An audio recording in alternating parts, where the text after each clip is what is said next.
30ویں پارے میں زیادہ تذکرہ قیامت کا.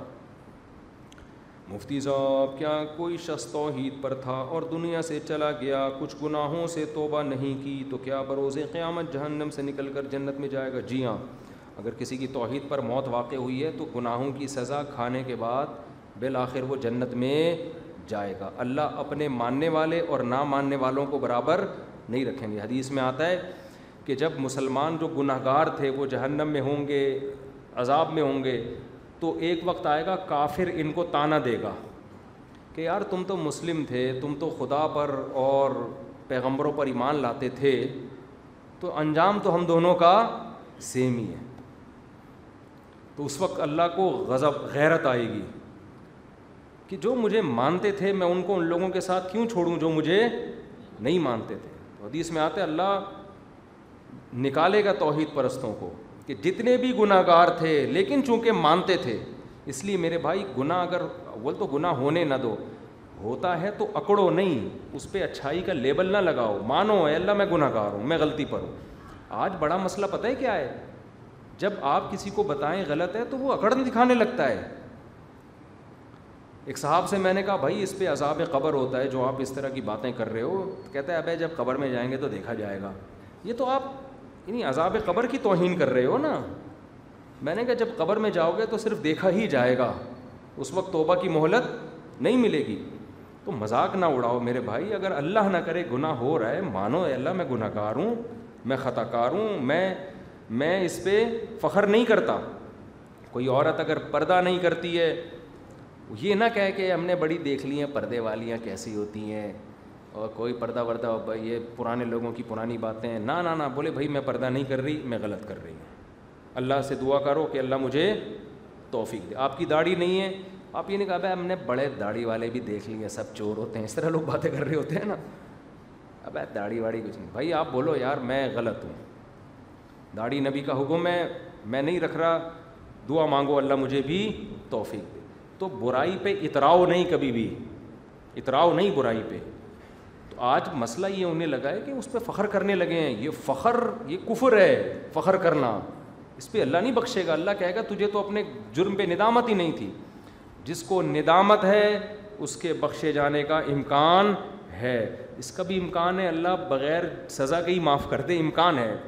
قاعدہ تو یہی ہے کہ نہیں کرے گا معاف, لیکن امکان ہے کہ اللہ ویسی غریبی میں بھی تو کچھ کام ہو رہے ہوتے ہیں نا بھائی. غریبیاں ہر جگہ چلتی ہیں, صرف کراچی کے ہوٹلوں میں نہیں ہیں. اللہ کے یہاں بھی غریبیاں چلیں گی.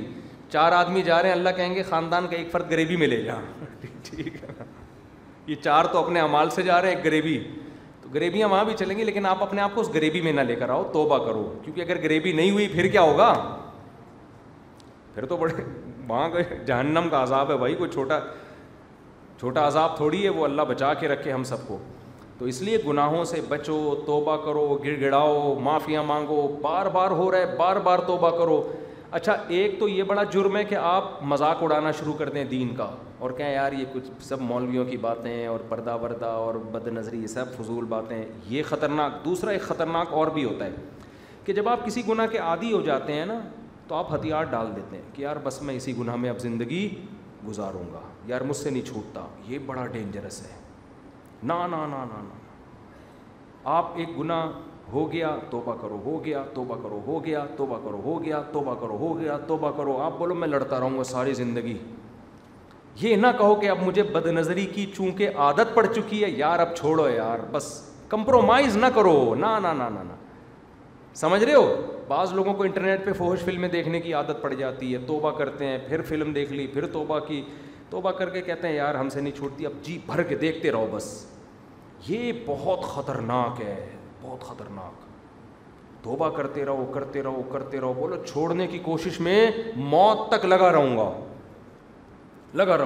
پھر کوشش کرو, اپنے آپ کو سزا دو, روزے کے ذریعے, نفل نماز کے ذریعے پینلٹیاں لگاؤ اپنے اوپر, علماء سے تعلق قائم کرو, تبلیغ میں وقت لگاؤ. پھر ہو جاتا ہے. پھر ایک صاحب نے کہا میں فحش فلمیں دیکھنے کا عادی تھا, میں حج کر کے آیا, میں نے توبہ کی, پھر مجھ سے جرم ہو گیا. وہ اتنا مایوس کہ یار جب حج سے نہیں چھوٹ رہا تو اب کیسے چھوٹے گا. میں نے کہا بھائی پھر حج کر, ٹھیک ہے نا, پیسے نہیں حج کے, تبلیغ میں نکل جا, توبہ کر. کیوں آپ لڑتے رہو شیطان کے خلاف, اللہ کو یہ ادا بھی پسند ہے کہ ہتھیار ڈال کے بیٹھ, کیونکہ ہم جہنم پہ کمپرومائز بولو نہیں کر. ہتھیار ڈالنے کا مطلب یہ کہ اللہ ٹھیک ہے اب مجھ سے نہیں چھوٹ رہا, اب تو مجھے اللہ تو گناہ پہ جہنم کی وعید ہے بھائی.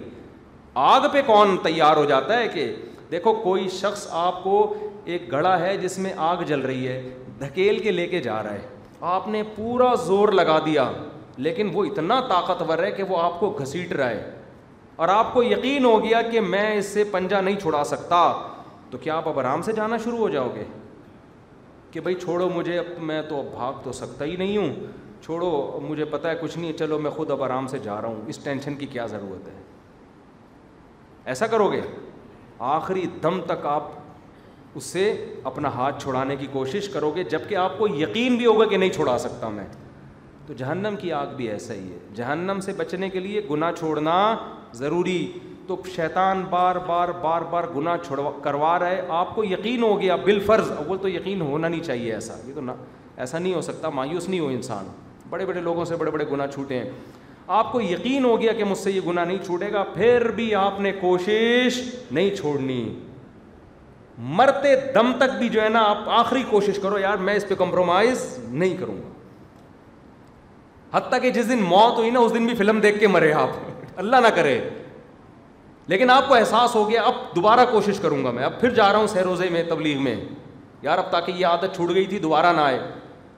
یہ آپ کے یہ بھی چیز آپ کے میزان میں ایڈ ہو رہی ہے, سمجھ رہے ہیں نا, وہ فلمیں بھی ایڈ ہو رہی ہیں, گناہ بھی, ان سے بھی آپ خوش نہ ہو جائیں کہ بہت اچھا ہو گیا, مفتی صاحب نے کہا آخری دن بھی فلم دیکھ کے مرا ہے, ٹھیک ہے نا, جیسے وہ گناہ ایڈ ہو رہا ہے تو چھوڑنے کی کوشش بھی ترازو میں نیکیوں میں ڈالی جا رہی ہے. تو اللہ کہے گا کوشش کر رہا تھا, تو امید ہے شاید اللہ بخش دے, اس کے پہ یار کوشش میں لگا ہوا, لیکن ہتھیار ڈال دیے نا آپ نے, اگر ہتھیار ڈال دیا بھائی مجھ سے نہیں چھوٹتا, اس کا مطلب آپ اللہ کی نظر میں بے حیا اور بے غیرت لوگوں میں شامل ہو گئے. بے غیرت کسے کہتے ہیں؟ جو مانتا ہو کہ میں بے غیرت ہوں, فخر کرتا ہوں, غیرت آنے جانے والی چیز ہے, جس کی بے عزتی ہو تو کیا کہے عزت آنے والی چیز ہے, ایک گالی دوبارہ دے دیں آپ مجھے, لیکن عزت دار آدمی ایک گالی سنے گا تو غصہ آئے گا اس کو, بھائی کیا کر رہا ہے یار, تو کوشش کرے گا کہ یہ گالی دوبارہ نہ دے. تو یہ لڑتے رہو, تبھی اس کو حضرت مجذوب رحمۃ اللہ نے کہا ہے نا کہ نہ چت کر سکے نفس کے پہلواں کو. یہ ہمارا جو نفس ہے نا, ہماری خواہشات, یہ بھی پہلوان ہے, یہ ہمیں بار بار پچھاڑ کے زمین پہ گرا دیتے ہیں. اکثر ہمارا نفس ہم پہ غالب آتا ہے, ہم یعنی یہ رنگ میں نا ہماری لڑائی ہو رہی ہے کس سے؟ اپنے نفس سے, اپنی چاہتوں سے ہمارا پھڈا ہے. ہم چاہتے ہیں کہ نفس ہم سے گناہ نہ کروائے. جو مسلمان ہے وہ تو یہ چاہے گا, نفس کیا چاہتا ہے, خواہشات کیا چاہتی ہیں, گناہ ہو جائے. اکثر ہماری خواہشات ہمیں پٹخ دیتی ہیں اور ہم ہار جاتے ہیں. تو اس پہ حضرت مجذوب نے کہا نہ چت کرنا کسے کہتے ہیں پتہ ہے نا, بالکل اس کو پٹخ دینا, کہ نفس کے پہلوان سے اگر تو اکھاڑے میں اس کو زمین پہ پٹخ کے شکست نہیں دے سکتا تو یوں ہاتھ پاؤں بھی ڈھیلے نہ ڈالے. کم بات ایسے بھی نہ ہو جائے کہ آپ کا نفس بولے کہ یہ کر, اچھا میں یہ کر رہا ہوں, یہ والی فلم دیکھ لے, اچھا میں دیکھ رہا ہوں, گٹکا کھا لے, کھا لیا جا کے, ڈبو کھیل لے, کھیل لیا جا کے, نماز چھوڑ دے, چھوڑ دی, چوری کر لے, کر لی, ابا کے سامنے چیخ دیا. آج کل تو یہ سیٹ اپ چل رہا ہے نا, جو دل چاہ رہا ہوتا ہے وہ کر رہا ہوتا ہے آدمی. تو حضرت مجذوب نے بڑا پیارا شعر کہا, نہ چت کر سکے نفس کے پہلواں کو تو یوں ہاتھ پاؤں بھی ڈھیلے نہ ڈالے. ٹھنی اس سے ہے دشمنی عمر بھر کی, کبھی وہ دبا لے کبھی تو دبا لے. کبھی اس نے گرایا تو ایک آدھ دفعہ تو بھی تو کک تو مارنا اس کو. باکسنگ میں 20 مکے اس نے تیری ناک پہ لگایا تو ایک مکہ تو اس کے گھٹنے پہ ہی لگا دے, اگر وہ ناک پہ نہیں لگانے دے رہا. ابے رنگ میں آپ کو لا کے پہلوان کے سامنے کھڑا کر دیا, آپ اتنے سے وہ بہت بڑا ہے, تو تھوڑا سا تو ہاتھ پاؤں مارو گے نا. ایسے تو نہیں جیسے ہی وہ آیا چارلی چپلن کی طرح آپ بھاگ گئے. وہ چارلی چپلن کا شارٹ کلپ کسی نے بھیجا ہے پرانا, دیکھا ہے نا, وہ اس کو کسی باکسنگ کے اس میں لا کے نا وہ کھڑا کر دیا, آگے بہت بڑا باکسر ہے. اب اس نے دیکھا تو بہت بڑا باکسر ہے, تو یہ امپائر کے پیچھے چھپ گیا. اب باکسر کو سمجھ میں نہیں آ رہا کہ میں کس کو مکہ ماروں, تو 2-4 مکے اس نے امپائر کو ہی مار دیے, ٹھیک ہے, کیونکہ یہ مسلسل کس کے پیچھے جا رہا ہے, اسی کے پیچھے جا رہا ہے. وہ پرانے زمانے کے نا کچھ چیزیں آج کل لوگ یوٹیوب پہ فیس بک وغیرہ پہ شیئر کر دیتے ہیں, واٹس ایپ پہ. تو آپ نے لڑائی کرنی ہے. اب آپ کہہ سکتے ہو ایسے پھڈے کا فائدہ کیا جس کا کوئی رزلٹ ہے نہیں. کیا خیال ہے؟ جب ہمیں پتہ ہے کہ نفس ہی ہم پہ غالب آئے گا, ہم تو غالب آ ہی نہیں سکتے, تو کیا فائدہ لڑنے کا؟ جیسے کوئی آگ کی طرف آپ کو لے کے جا رہا ہو, گڑھے کی طرف, اور آپ کو پتہ ہے 6 مضبوط آدمی مجھے اس میں پھینکنے جا رہے ہیں, میں بھاگ سکتا ہی نہیں ہوں, تو کیا فائدہ؟ اب آرام سے چلے جاؤ. تو میں نے کہا کہ وہاں یہ منطق کوئی بھی نہیں چلاتا, لیکن شیطان یہ یہاں پٹی پڑھا سکتا ہے کہ جب مجھے پتہ ہے کہ میں توبہ کروں گا تو پھر توبہ ٹوٹ جائے گی, تو فائدہ کیا توبہ کرنے کا, گناہ سے بچنے کا, سہ روزہ چلے 4 مہینے لگانے کا, علماء کے بیانات میں بیٹھنے کا, اللہ اللہ کرنے کا فائدہ کیا؟ ہمیں پتہ ہے یار وہ حج کر کے آ گیا سالے کو کچھ نہیں ہوا بھائی. تو فائدہ پتہ ہے کیا ہے؟ جس کے لیے کر رہے ہو وہ بولو دیکھ رہا ہے, وہ دیکھ رہا ہے کہ اس کے بس میں جو ہے وہ یہ کر رہا ہے, اور یہ آپ کو شیطان کہہ رہا ہے کہ ایک فائدہ نہیں ہے. حقیقت یہ ہے کہ فائدہ ہے, بہت فائدہ ہے. بڑے بڑے لوگ جو ولی اللہ بنے وہ پیدائشی تھوڑی تھے, بڑے بڑے ڈاکو, چور, زانی, شرابی, تاریخ اٹھا کے دیکھو, بڑے بڑے بزرگ بنے ہیں جن سے اللہ نے لاکھوں لوگوں کو ہدایت دی ہے. تو اللہ بھی غیب سے مدد کرے گا, اللہ بھی دیکھ رہا ہے, اللہ بھی ایسے حالات پیدا کر دے گا کہ آپ کے لیے توبہ پہ قائم رہنا آسان ہو جائے گا. تو اس لیے میرے بھائی گناہ ہو رہا ہے, ہتھیار نہ ڈالو, ہتھیار نہ ڈالو, لڑتے رہو, لڑتے لڑتے مر جاؤ ایسی کی تیسی, صحیح ہے نا.